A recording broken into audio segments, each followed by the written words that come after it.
Hi everyone, this month in classes we've been talking about bullying and how to prevent it. Bullying is a sad fact of life, whether we're kids at school, at college, university, and actually even us as adults at work. All of us at times can be, and many of us have been, subject to bullying.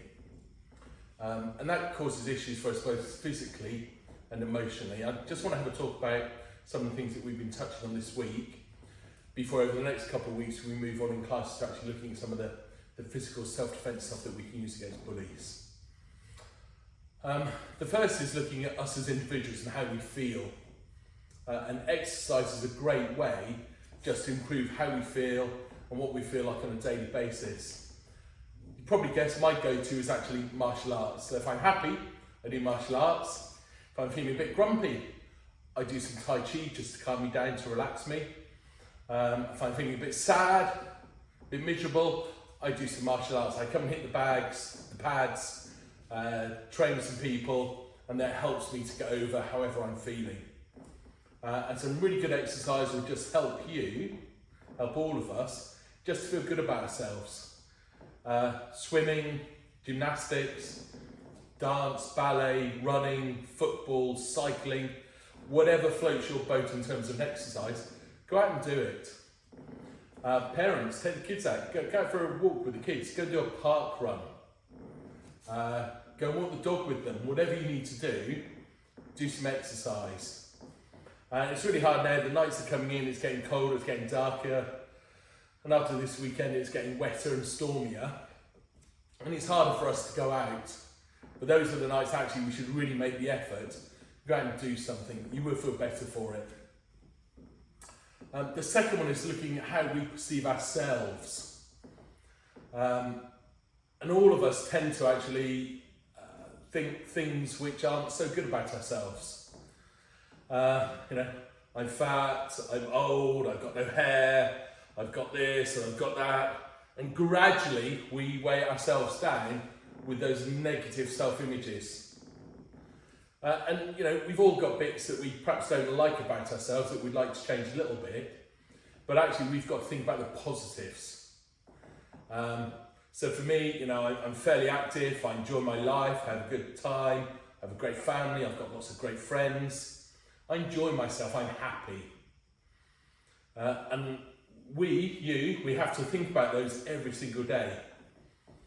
It's particularly hard now for our teenagers and even younger kids now. We see on Instagram or other social media, and there's a wide range that the youngsters go on these days. But part of the downside of those, we have the rise of the dominance of influencers. So you've got to wear a certain kind of shoe, a certain type of dress or trousers or suits, a certain type of jumper. It's got to have a certain brand name on it, t-shirts, shirts, hairstyle's got to be a certain way. You've got to talk, walk and look a certain way, and if you don't do that, the perception they try to give is actually you're not great, you're worthless. And that's really affecting lots and lots of kids. There's lots of studies in America that have looked at that and the negative emotions it has. As an aside, if you've got kids that are kind of younger than 13 or 14, why are they on social media? For us as adults, I don't think it's great for adults, and personally I don't use it too much because I think there's too much negativity, too many narcissists on there, too many people who are just idiots that I don't want to be involved with.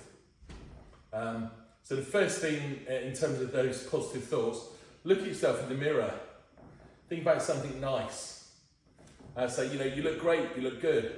Put a little motivational quote on the mirror, your bedside mirror or mirror in the bathroom, just so you can think about that every single day, every time you look in the mirror. Have a screensaver, a background on your phone. So again, it says something like, I'm great, I'm good because. It was interesting, I was talking with somebody today, and the coaches were giving this person a challenge. On every day, they've got to come up with one positive thing that they've done, with somebody else or for somebody else, and one positive thing about themselves. And it doesn't need to be a massive one, just little wins are what takes you on those steps actually becoming better informed and better, more happy with your own self, happy in your own skin. The next one, again, if we're struggling with those images of kind of self-worth, we're not feeling great about ourselves, those are the kind of traits that bullies look at because it makes us easier to victimise. Give yourself simple goals that you can do, you can achieve. I do one every single day. The first thing I do when I get up, I make my bed. So I've achieved something first. I suppose you could argue that at my age, actually waking up itself is an achievement. And we all have goals. We have, great goals as a youngster, my early 20s, working in sales. Our goal, we were told, was to have really fast cars and really big houses, lots of foreign holidays. And right now, that's not important to me. We start martial arts and our goal is to become a black belt. It's to become a world champion. It's to become a coach. I've yet to meet anyone in over 40 years of training who's gone from white belt to black belt in one go. So the first step is to get that first belt in 2 months, 3 months, 4 months, whatever the grading time period is. It's coming up to winter. Lots of us will be getting ready for the Christmas parties and we're thinking about losing some weight. So you might say, I want to lose 30 kilos.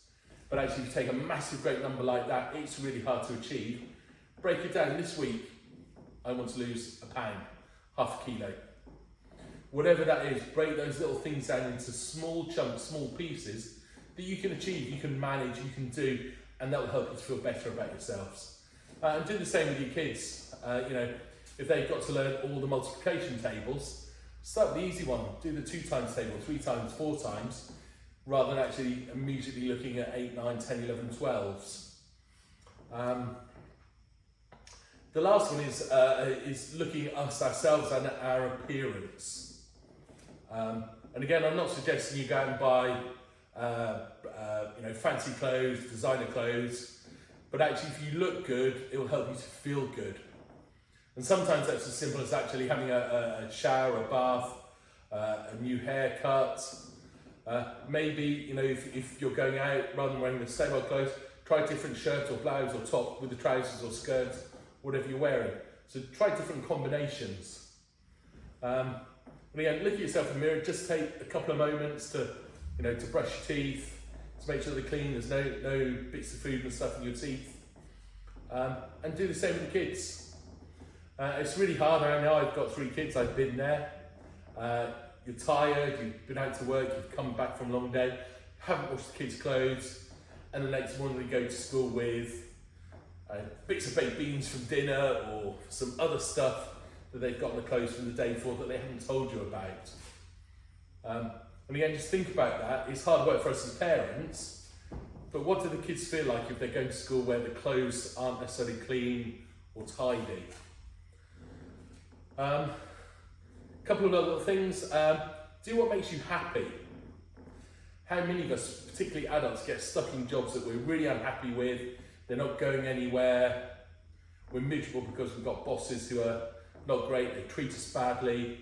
I remember many years ago, my dad said to me, you go in a job and you stay in that job till you retire. And I had some quite strong disagreements and debates, probably arguments actually with him. I think the term he would have used today would have been a bit of a snowflake, because I stayed in a job for a couple of years, I learned what I wanted to learn, and then I'd get bored, so I'd look for something else, I'd look for a new challenge. I did that because that was what made me happy at the time. Look at your life, your relationships, the things you do, the activities, and if it doesn't make you happy, don't do it. Talking over a general period of time, we all have bits in our life where, work, life, relationships, family are difficult, and sometimes we just need to plough through those, but look at the end result to get that happiness back.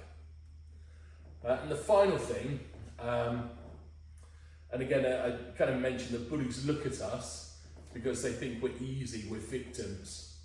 But actually, if we can exude a sense of confidence, a sense of purpose, which comes from success, in whatever those areas that I've talked about so far, that will make it much harder for them to perceive us as victims.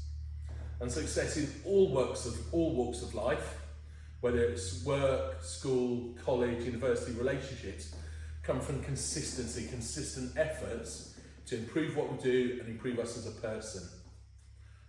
Try those. Hopefully some of those things will give you some ideas that you can try. There are lots of resources. If you're being bullied, you need help, you can look online for kids, NSPCC, people like ACAS for us as adults, HR departments, go and talk to those. And none of us should be bullied, none of us should allow bullying, and we all have to stand up for it. Hope that's useful. If you have any comments, drop them down below and we'll do our best to answer them. Thanks very much.